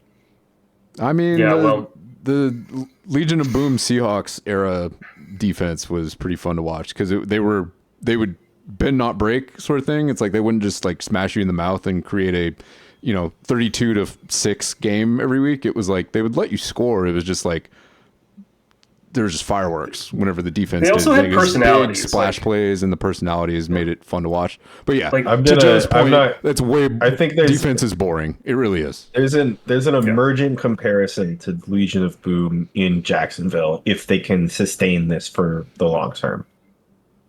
They won't. They won't, but it's the Jags. If they could do it for like 2 or 3 years, that would be pretty fucking cool. It's still the Jags. I think that would be impressive. It's still the Jags, and they don't have safeties. Yeah, that's true. And all right, anyway, let's talk about Drake May for a second. Drake May. I saw you scrolling to him. Yeah, Sorry, he had a career-defining game, beating the Bills. Yeah, that was in Buffalo. Yeah, going on the road, beating Josh Allen and the Buffalo Bills. He really wasn't. Like, he really wasn't like amazing, but like he did everything that was asked of him. He didn't make any mistakes, and he was completing passes. He was keeping drives alive. Didn't make. I will say I don't stupid decisions. He's not. It wasn't. This is going to be the problem with him all season. Is like, even though he is like a top, like he is a QB1 right now because like for fantasy, yeah, for fantasy, but like Josh McDaniels' offense doesn't allow him to have the volume to be a consistent like fantasy like option. They won't let him. You don't like, want the 17 or 23 attempts, even though you scored pretty well in those. It's efficiency, but it's really the rushing that saves those weeks.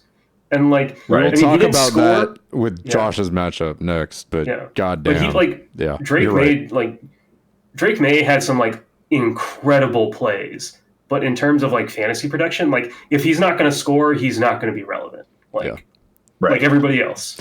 Yep. Like Trevor says, you didn't start him, so who fucking cares? But I just wanted to shout out, like, I want to give him his flowers. He's been playing really well. And he's he's slowly resurrecting Patriots fantasy weapons, which has not been a thing for Patriots many years. Football in general is slowly being resurrected. The end of the Bill Belichick era, they were still relevant because they still had Bill Belichick and their defense was elite.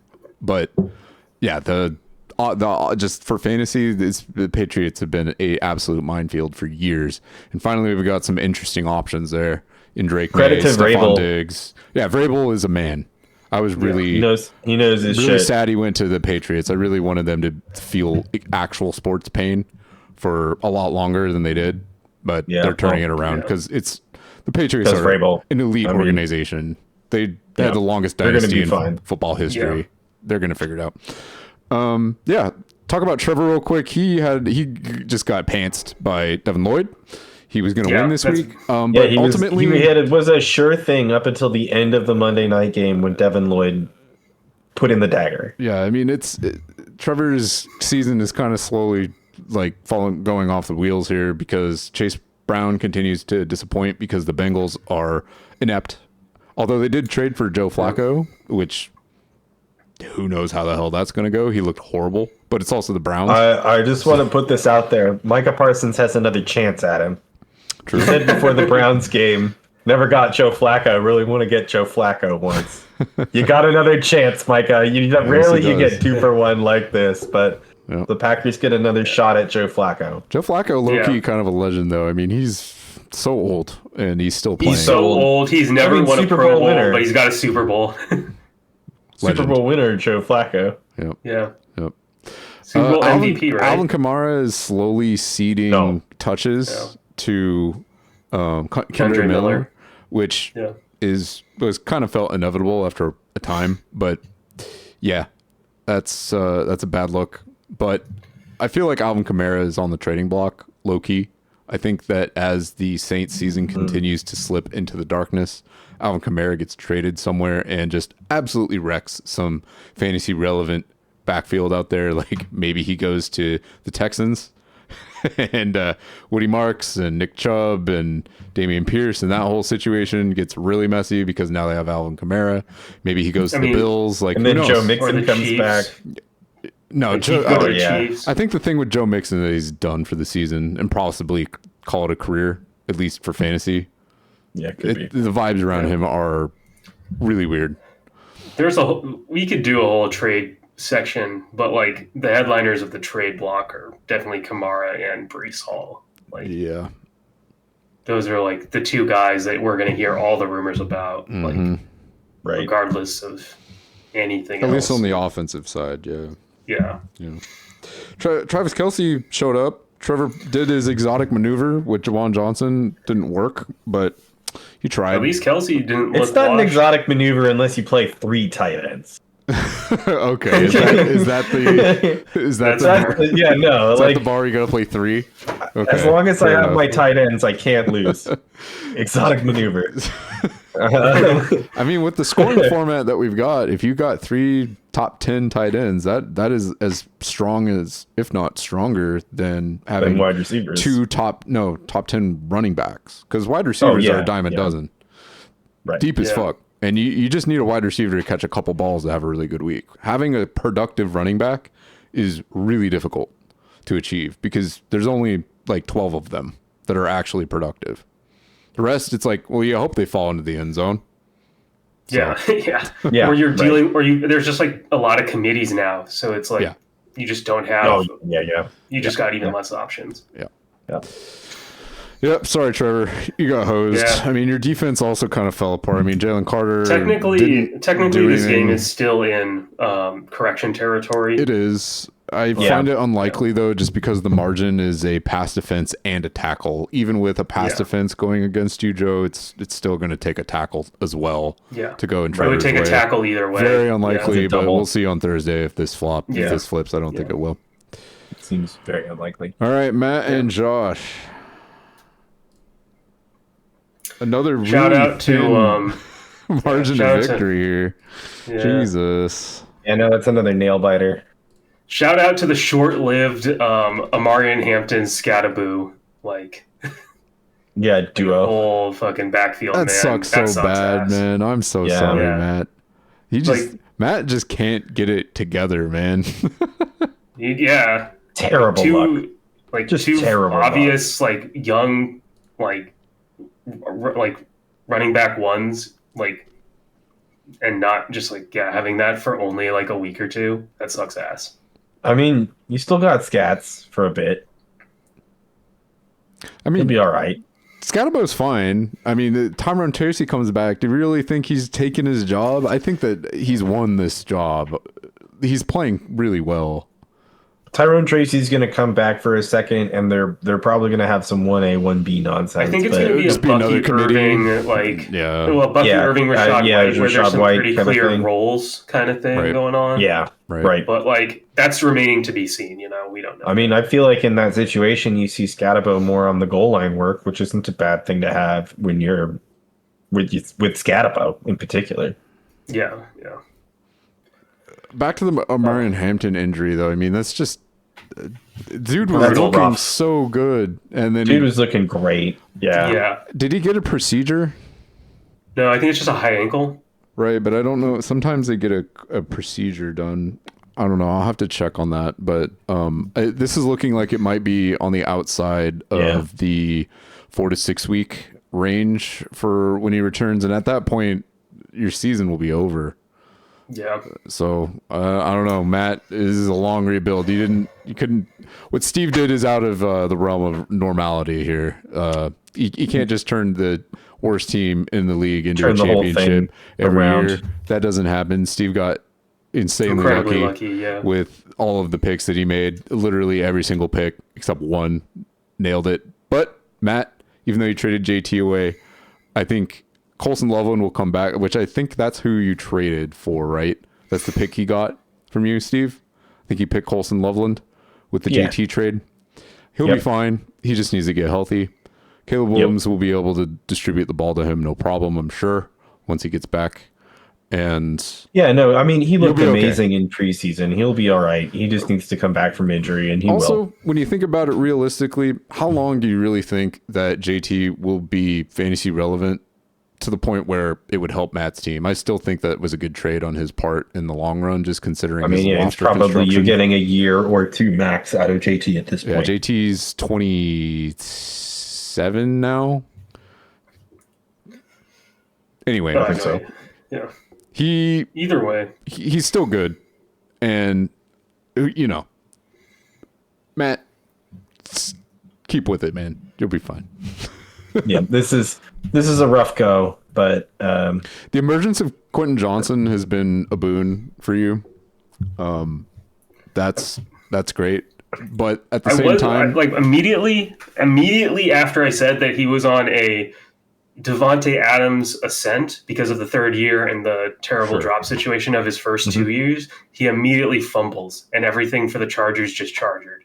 And so, sorry about that. That was just a Skot comedy live. of errors. It was amazing. The Chargers. I agreed on the Devontae Adams take, though. He's definitely on that.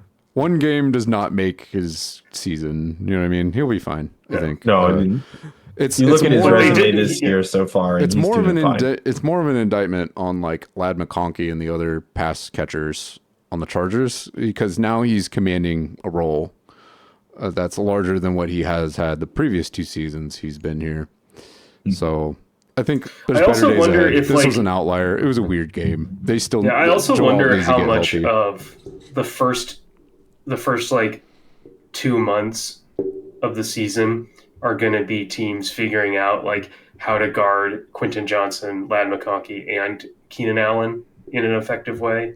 Where like by the end of the season, are those 3 going to be whack-a-mole of who's actually fantasy relevant? I mean, they're down to like, Hassan Haskins and fucking Kamani Vidal or whatever. Like they're in a bad way. They have no O-line. They're going to be down bad. I mean, their defense is good, but we'll see how long it holds up. We know how this goes. When you have, I don't actually think their defense is all that good, honestly. Like they have serious problems with their corners. Like, yes, Derwin James is good, but you need inconsistent. Derwin James is a safety, though. He's not, exactly. It's not his job. He's more of a nickel. You still need corners. Yeah. Right. Yeah. And they don't have any pass rushers other than Odafe now. Yeah. Well, right. Again, really missing Khalil Mack, creating pressure. Jalen Waddle is made of glass. I saw this funny. Always, this dude. I mean, he got hurt in the game and came back. Like he got the wind knocked out of him or something. That's not hurt. I like he came back. No. Yeah. This dude will just take non-contact. Like, I don't know. He hits like a pointy air molecule. And I saw someone describe it as like his 2 best friends, which are the 2 like the turf monsters. The health like the doctor, like the trainer, like the wide receiver coach, and then the team doctor. Just always at his ready. This dude is always in the medical tent. He'll score a touchdown, straight to the tent. You okay, Jalen? Everything good? All right, send you back out there. Nope, little hamstring pull, out for the game. This dude is so frustrating to have in fantasy, I'm sure. Matt probably knows better than any of us, but this is like the second time, second or third time in our, maybe fourth, if that, at least in our format, where he's been over like 20 points, I'm pretty sure. Like, I mean, Tyreek Hill being gone will do that. They need him, so he's going to get a lot of volume. The thing is, though, is what I just mentioned. After his touchdown, he was helped to the sideline by his 2 best friends and was checked out. And I'm sure Matt was sitting there watching the game going, oh, fuck, here we go again. This shit. Am I going to be dealing with questionable all week, might not play, active on Sunday, plays 10 snaps, out. Like, that's what you're dealing with Jalen Waddle. It's just like, it's like T, except not Zach Taylor. So, yeah. Well, and a team that is just like on the verge of collapsing. Which is no, that's just like T. Higgins. Yeah, T. Higgins kind of in a similar situation, but he's not the one. Like, Jamar Chase is there. Like, there's nobody because we all know Darren Waller's the number 1 on the Dolphins. Right. Yeah. The difference between the Bengals and the Dolphins is that as long as the Bengals have Joe Burrow, and he's like, ownership is going to continue to sell tickets because Joe Burrow is Joe Burrow. Yeah. And like, there's stability there, where the Dolphins are never going to be stable. They're just never. Like, it's the Dolphins. Yep. Free Garrett Wilson. Get this man out of New York. Please send him to a team that's good. Like, send him to Denver. I don't care. Just get him out of this situation. While you're at it. Yeah, get Brees out of there as well. Let Isaiah Davis or whoever the fuck is the running back just like do his thing. Let Justin Fields try and parlay that into a starting role for them, I guess. They're going to draft a quarterback probably. They're going to get Drew Allar or some bullshit and play him. Dude, if they get Drew Adler, like, that would be the funniest thing imaginable. Like he'll play badly and then end up on the Seahawks in like 6 years. Dude, he is like the perfect Jets quarterback because they'll talk themselves into like all the traits and stuff, and he'll just be bad because like he's another Jets quarterback, and he's not terribly like good right now. He'll float around the league and then become exactly right. a stud for who knows? The prototypical Jets quarterback. Yeah, he'll go to the Niners and like probably the Rams. Honestly, when you think about it, the Bears are doing exactly this too. I mean, in a lot of cases, I have a lot more faith in Caleb, but still, I don't. Yeah, no, Drew Aller's a great shout because he's a perfect candidate for the Jets to fuck. That's my prediction is that they draft Drew Aller or someone like that, because like and just absolutely ruin him, just like Zach that Wilson. guy's like, I mean, that guy right now isn't even considered like a top like. I doubt he's going to be a top 3 like name. But then he throws a bomb in the combine, and then the Jets ownership is like, Woody's like, we need him. He's the guy. That's the one. That's the one right there. That could be Josh Allen. Like, could have got him. All right, we got to keep this thing rolling. Yep, yeah, Josh. Kyron Williams is the funniest fantasy player of all time for me, because this motherfucker, doesn't matter how many times he fucks up, still will not let Travion Henderson get run. In fact, you played Travion Henderson over Ramondre Steve Suxenson. Wait, did you say Kyron Williams being the funniest? Because didn't you mean sorry, Ramondre? I meant Ramondre. I meant Ramondre. I mean, they both fumbled, so we can like. Kyron's a stud. Okay, so real quick, just aside on the Kyron situation. Unfortunate, he definitely lost the game for them. But he did kind of make it back at the end of the game. He made a super clutch conversion that kept the drive alive and put them in a position to win later. So I can forgive him for that. And I think the team notices this too. I think Kyron will be fine going forward. That fumble is not going to get him doghouse. We're not going to see Blake Corum, who also fumbled and made a bonehead.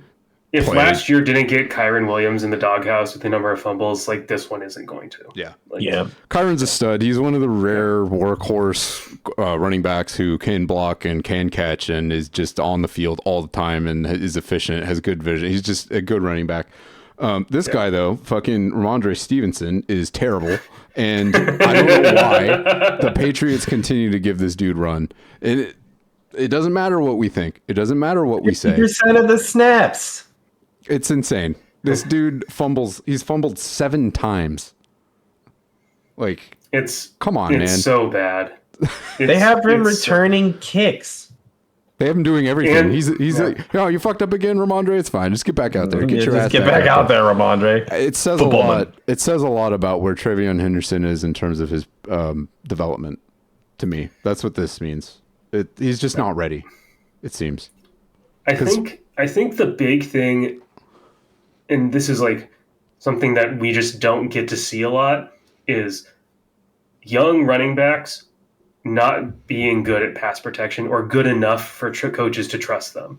Because I feel like for like the vast majority of all running backs in their rookie year, like that's the biggest hurdle. It's not about their athleticism. It's not about like their vision or their ball security. It's like the fact that like coaches don't trust them to pass protect.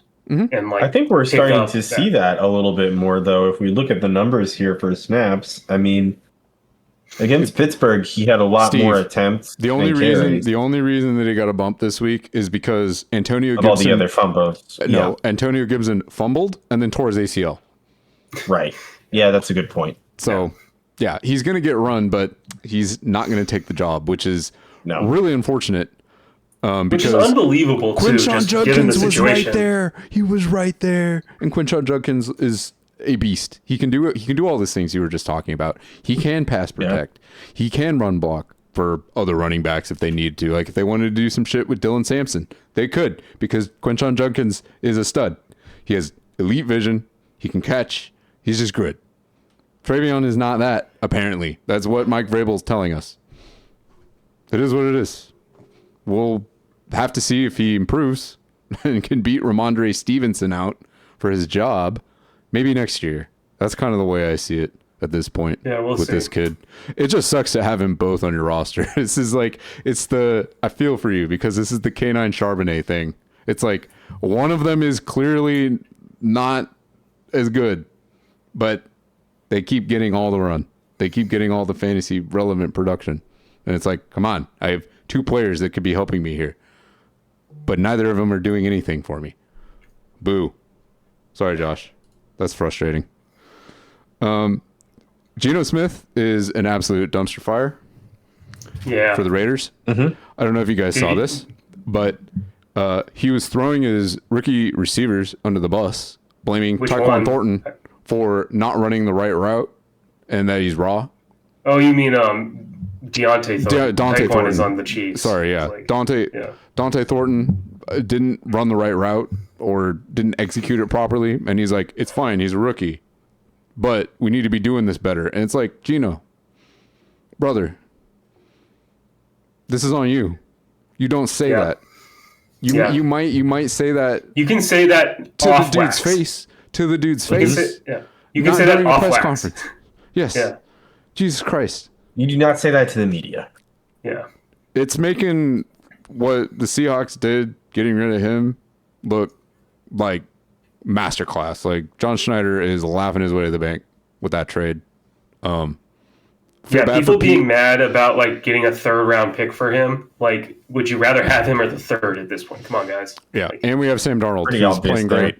Like Sam Darnold legitimately looks like a franchise quarterback for the Seahawks right now, and Geno Smith looks like an absolute dumpster fire. I don't know. He does not look like a franchise quarterback yet, but there's still enough mistakes. There's still enough mistakes. Through 5 weeks, would you rather have him or Geno? Well, I would rather have neither. But that's nothing. But that's like, the bar is in the ground for Geno. At this point, it is. Yeah. We seem to have forgotten the cult of personality that's followed this guy around for 2 years, 3 years. Wait. Geno. I think you mean homerism.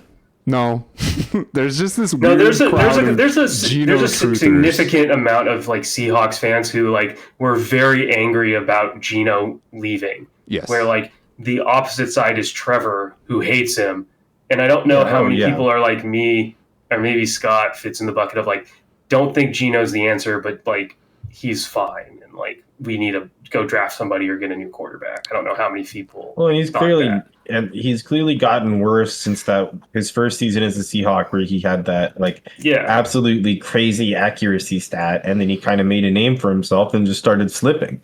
So this is the natural progression from that peak. He's also like 34, he old. Yeah. Like there's so few quarterbacks. I feel really bad for Pete. He put it together for one season. Pete looks way over his head, and he looks like he made a mistake. You can kind of tell, like in the way that he's talking in the press conferences and stuff. Even just kind of like heart to heart with the Raiders fan base, saying the Raiders are in for a tough time.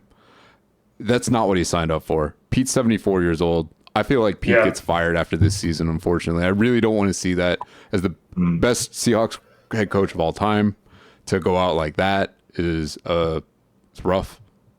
But yeah, the Raiders are in a real bad way. So I think the hype hopefully around they can figure it out. Maybe they'll trade for Tua. I think the hype around Geno, I mean, obviously it was like overblown, but the expectations of like both Geno and like Pete are really sinking like the Raiders fan base's faith. Like, and also just his play. Yeah. And it's everything I hated about him too. It's the blaming rookie receivers, like not taking accountability for the mistakes he's making. Turnovers. The bad turnovers, the worst possible moments, like in the red zone and stuff. It's slamming your helmet. It's the backbreaking plays. Everything you don't want, right? Instead of lack of accountability. Instead of like throwing a bad pick and then going over to the offensive coordinator or, grabbing an iPad and like figuring out like what the hell just happened. Like I need to look at am I reading the defense wrong, trying to make adjustments. He's sitting there just like pouting on the bench. Bro, wake the fuck up. Yeah, no. Like get it. You're a professional. Get your head in the game. Yep. Anyway, didn't start him. Who cares? I just wanted to roast Geno because he's playing like dog shit right now. And because he's one of the worst quarterbacks in the league right now. It is pretty bad. This is hilarious. You got absolutely jabated. This motherfucker has a career game, scores 45 points in our format, gets 4 sacks, and donut. He just had to destroy Russell Wilson. This man killed Russell Wilson. Oh my god. Jesus Russell Wilson Christ. died for your donut. Yeah, but even with the donut, because of his career game. I just wanted to point this out. That was hilarious. Josh, you got absolutely debated. You almost lost because of it, but you won by 2 points. Really. Stat correction, though, could change the complexion of stat corrections are in play here. This one, we'll see. Yeah, for sure. Mahomes, real quick. He had such a bad brain fart on calling that fucking back-to-back timeout.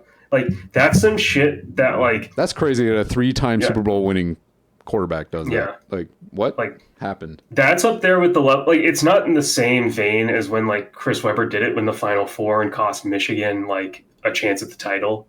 In the 90s or whatever. I mean, with the Fab Five, but it's it's the same level of the best player on the team fucked over the whole team with a dumb procedural thing. It's Tom Brady not knowing what down it is. That was funny too. That was hilarious. That's kind of the same way I view this situation. It's stupid shit happens. Yeah, people be dumb. Yeah. That's really all I had to say about this Kansas City matchup. lost. That was a fun game. And also, shout out to Patrick Mahomes for saving my week. True. Yeah, it's true. The that missed PI call that extended their drive and got them to touch, or no, it was the PI call, right? That they missed on BTJ that gave them the ball and then instant touchdown was some bullshit. Yeah. I thought it was oh, good. Here we go again with this bullshit. The refs giving the Chiefs every fucking call.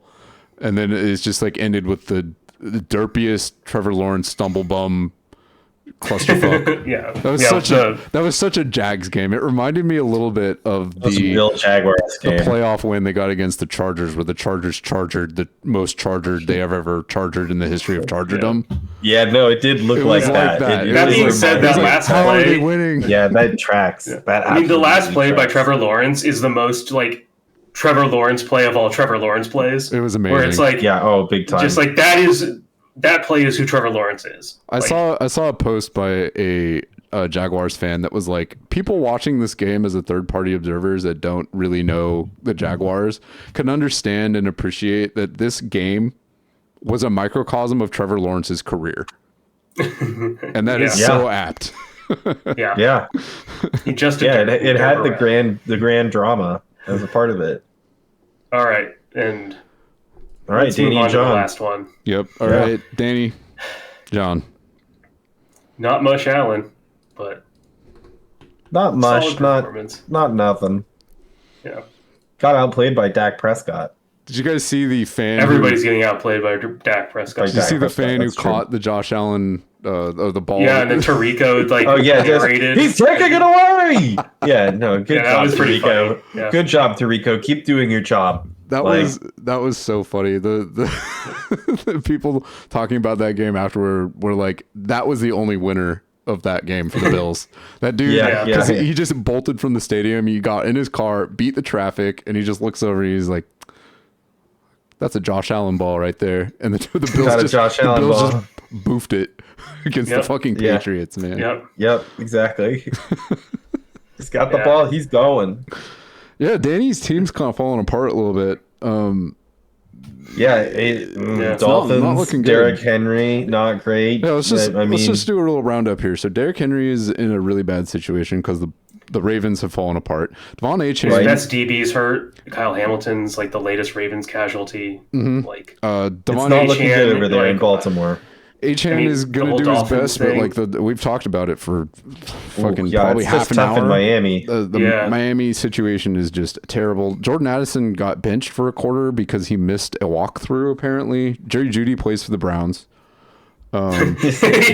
Jerry Tyler Warren is a bright spot, but I mean, You need more than that. You know what I mean? Yeah. You need more than that. That's one. Malik Washington. Why is he? Because Danny doesn't have any wide receivers. This is his problem. That's why he got mad at me for taking Ibuka in front of him. He's like, I needed a wide receiver, Scott. I was like, well, we got Torrey Horton, which is at least replacing Cooper Kupp. If it's just replacing right now, like, should be playing Nick Chubb. Maybe. Although that's a floor play for sure, though. After the Woody Marks thing, you're not playing him. You know what I mean? This is just like coming in this week. It was like he lost his job to a rookie. Nick Chubb's washed. Yeah. And then, even though it was all in a blowout, then I understand the Malik Washington play because he's been returning kicks, which is money for us. Okay. Yeah. That's true. And kick return yards count. No Tyreek Hill. Like, so the ball's got to go somewhere. Okay. Yeah. That's true. And he's sitting there thinking like, okay, the Darren Waller bullshit isn't going to happen every week. It's never going to work. Yeah. No. It does. Exactly. Turns out. Yeah. Turns out it's Darren Waller time. Right process for Danny here. Yeah. And then it's just like Marvin. It's just like, unfortunately, Marvin Mims just had a bad game. These flyer wide receivers that Danny has are just like wide receiver 4 tier players. Marvin Mims is also in the fantasy terrorist offense where you can't count on anything there. You just can't count on it, but he will go off occasionally for 20, 25 points. Yeah. Troy Franklin and the Browns, 1 week, and then Marvin Mims will get 20 the next week. Yeah, and the Browns are the same problem. And last year when Joe Flacco did this with Amari, and then he did it with Jerry Jeudy last year, and occasionally does it with David Njoku. Just absolute fucking destructive force in fantasy, wide receiver, tight end 1 stuff for a month, 2 months. That's how I won my fantasy league. That's why Jerry Jeudy was even relevant last year. Ben. Oh yeah, played Jamar Chase. Has had the whole thing, because it's just churn. It's the volume. It's like the team is bad. He's white Jameis. He's white old Wash Jameis. Yeah. I guess Wash is not. He's kind of redundant, but. Yeah. Spin cycle Jameis. This is another player that I'd like to see play for a different team. Myles Garrett needs to please get off the Browns. I know they just threw a huge bag at him. Money. And he did the whole thing in the offseason, saying how he did the right thing, man. He got paid. He did get paid. He's still on the Browns. He clearly doesn't care about championships, which I guess is fine. Get your bag, bro. I love Myles Garrett. I just want to see him on a good team. The most important thing for every player is to get the bag. This is a job. Of course. Never forget that. Of course. The most important thing for every player is to get paid. I totally get it. This is a 10-year job, if that. Yep. If that. Oh, it's a 3-year job. Not everyone's Myles Garrett. Yeah. Yeah. The average career, the average player in the NFL lasts 2.5 seasons. That's it. It's the average stint. Most don't even get that. That's just because, the 3 years is literally because of how rookie contracts work. Of course. How, often players fail. But also just because of the nature of the game. Baseball is a game where you can hang around in the minor leagues. There's a whole infrastructure for that. And then you can literally have your career get launched at 27 years old. You can step into a role and just take off. That doesn't happen in the NFL. Hockey, you're not. Hockey, because of just the way it's played, hockey you can is get similar. dudes playing into their 40s, regularly. They also have the NFL needs this. We've talked about it before. There is no adequate developmental league outside of college, and college isn't a great system for developing players. This is why we were so hopeful about the XFL, UFL, CFL, blah, blah, blah, because we were hoping that it would allow players to develop a little bit outside of the collegiate system, and it just doesn't exist. Maybe that will be a thing in Europe. Clearly that's what the NFL wants. No. They want an international league, but it's going to fail. It's going to fail. Yeah, this is an American sport. It's not just because of building out the infrastructure to get players in Europe and internationally. It's because the university system looked at the G League and looked at the XFL and these minor league sports, and were no, we are going to allow money in. We're going to get players paid, and they are going to come here because that's how it's going to work. Literally the reason that Oregon is able to field a championship like team every year is because Phil Knight is like, I am an old billionaire and I want to spend my money like this way, and I'm going to give you $20 million a year to field the team. Yeah. Get me a championship. Yeah. College football championships are so valuable to universities because they drive enrollment and they also drive endowment so like by winning, they get money and they get students to drive more research. So there's a notable bump in the performance of universities after they win a CFB championship or win their division and do well in football. And so like it is unfortunately money for the university to invest so heavily in these football programs and prevent the G Leagues from existing. Yeah, no, it's why all the minor leagues will always fail in America. It's because there's already infrastructure build out and people have if the NFL were to ever compete against college, truly compete and have to, like they would lose. The other unique thing about it is that just because of the nature of the sport, it's not an old man's game. Like you see in like you just said, like there's a lot of hockey players that make it quite far in their career. It's not uncommon for a hockey team to field multiple 30-year-olds on their starting roster. Baseball, there have been players throughout the history of baseball that have played into their 50s at a high level, which is crazy.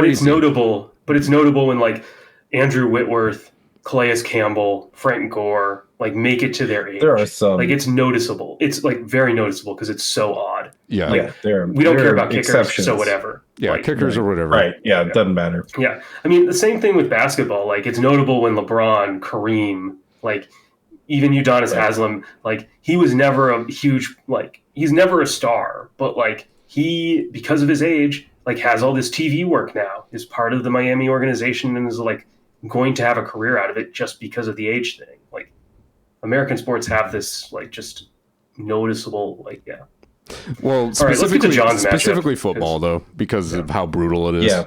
You need fresh legs. Tough. Yeah. It's John, really tough. Stephon Diggs is fucking back, baby. Yeah. It's good to see this. You got yourself a guy. And Drake May is going to feed him. The controversy around him no one else is really fucking weird, but whatever. What controversy? Like just because like he and he's got some weird he's got some know. weird sexual like allegations floating around him right now, and his brother also, which is really weird. It's really weird. That's weird shit. Yeah. I haven't been paying attention and I'm gonna put it that way. I don't care. Yep. We're here for football. Like we love Tyreek Hill, but he's a piece of shit sort of type beat. So he's Dak. Good. Let's move on to Dak. Yeah, Dak looked great. Dak lighting it up. Dak also looks we've been lean. saying it through the podcast. Like he looks like he's lost weight. And I don't understand why players put on weight. It never works. Like Russ did that for like his like entire time in the Seahawks world. Is like he would either gain or lose weight, and whenever he like gained weight, he would have a bad season. I like just don't understand the whole gaining weight thing anymore for like quarterbacks. It makes sense. Like even Pat Mahomes talked about this. He's like, I specifically keep like a marshmallow type fatigue because fat protects your muscles from injury, which tracks. Pat Mahomes has been remarkably healthy his entire career, and he isn't exactly like an Adonis. Like dude is not like Jimmy Graham. Like he's got like kind of a dad bod going. I think that's a really, honestly, it's a smart take. Like, but that's not what like Russ did. That's not like, I mean, Russ is a goober though. But like look at like Anthony Richardson. Muscle, right? Look at like look like Anthony Richardson, like always getting hurt. This like look at like I think Mac Jones did the same thing his second year. He got like he just put on like muscle for no reason. Like these guys that get hurt. I think Pat Mahomes has it right. Normalize fat QBs. Like I want to see Anthony Richardson put on some extra pounds. Ben was like actually fat. Yeah, Big Ben was fat. Big Ben was big. Yeah, no, he was actually actively fat. Like, he also had like a 15-year career, and he was a Hall of Famer. So Yeah, no, normalize the fat QB. Bring it back. Hell yeah. We need Sebastian Janikowski, that kind of build to just like pay quarterback. the anti Bryce Young. Right. Fact. All right. Well, Trey Hendrickson, he needs the Bengals need to trade him already. Speaking of trade candidates, he's got to be in the conversation. Like you were talking about Kamara being one of the top trade options. This dude's got to be on the trade block for them. Come on. I know you just restructured him to keep him on the team for one more year, but he's got to get out. You got to deal him to get some value so he doesn't walk away for nothing. He's got to, You get a first for this dude. Yep. Oh, yeah, for sure. Straight up. I think the Packers were going to send a first and a second for him. That's stupid that the Bengals didn't take that. The Bengals thought they were contending going into that season, so, now. I guess. I mean, whatever. No, they're stupid. They've always been stupid. Yeah, they're pretty stupid. They don't contend. They're not contenders. No. Oh, no. I mean, John's just kind of this, team that's just kind of will they, won't they at this point. Getting Rashee Rice back is going to be a huge boon to his team. Yeah, but, I mean, there's no way around it, but Kansas City, as long as Rashee Rice is easily their best receiver. It's not close. It's not like Worthy's done anything to take that away from, he cannot be the alpha number one. Yeah. Rice is 2 weeks away, right? 6 weeks suspension? 6 weeks, yes. I mean, that'll help John. That gives him Stephon Diggs and Rashee Rice. He needs Terry McLaurin to get it together. Dude's been hurt. So that's not good. He's been hurt, and Deebo Samuel took his place, basically. Yeah. Well, I mean, the whole thing last year with McLaurin too was just touchdowns, Right. So, he wasn't getting a lot. It was a weird actual production thing, but if he can if Jaden Daniels can stay healthy and give him some production red zone work, that's another guy. Yeah, I mean, he just dropped all his fab on this dude, Mari DiMercato, that we just roasted earlier, and that's tough. Rip. Yeah. Rip. Who knows what he'll do the rest of the season. Yeah. Yeah. I mean, don't put your bet on go get Hassan the most Haskins? Dysfunctional the most dysfunctional organizations. Yeah. Well, I mean, the most dysfunctional outside of the Browns. Yeah. I mean, or the Bengals. All right. The Dolphins. That's all I gotta say about all the matchups. Ben, you got chopped in the chop league, man. Yeah, Ben got absolutely owned by a bunch of poor performances. Some familiar faces that we've talked about having duds for their fantasy year. He ran into a really bad situation with bye weeks too. Really kind of screwed him over, and he's got K9 and Chase Brown on his team. He was due. I think right after the draft, I think he was the. That's why he was. Said I am fucked Packers bye week. Yeah. Yeah, and also just projection wise, I think that's why he named it his team I'm in danger. But it played out. Yeah, you got chopped. Yeah. Sorry, bro. Yeah, rough.